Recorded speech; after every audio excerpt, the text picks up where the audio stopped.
We began to see more and more environmental problems around the globe in the 50s and 60s and going into the 70s.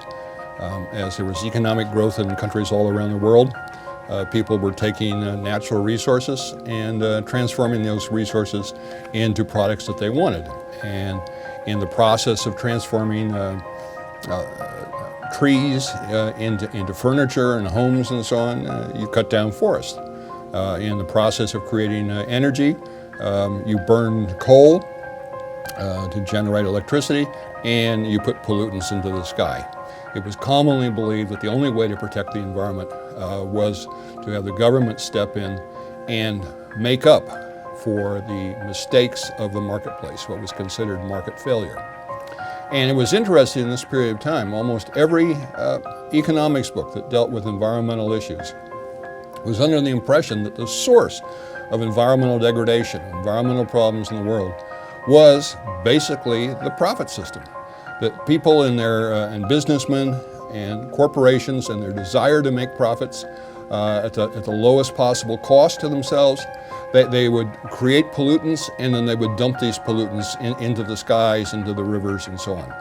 The opposite side of that, the flip side of that, was that it was believed that because markets were characterized by pollution, what were called negative externalities, the solution to this may well lie in the Soviet countries, because it was assumed that in the Soviet countries that industry is run for the good of all the people, good for the nation, and that you would look into these Soviet countries and you would find very little pollution.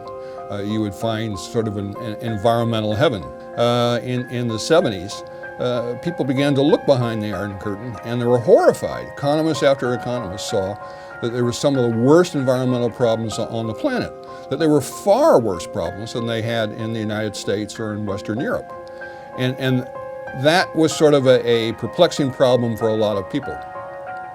And you tie that in when the same period, in the late 60s, you had large numbers of students around the world, young people, who decided that they wanted to protect the planet. It became very, very, very fashionable. Student revolution with the student uprising and so on in the late 60s, the anti-war movement, the hundreds of thousands of students that were marching down Pennsylvania Avenue in Washington, D.C., they were all carrying their red flags and they had Chairman Mao's little red book. And they knew that capitalism was evil, it was destroying the planet, and we had to get rid of capitalism. And not too long after that, the war in Vietnam ended.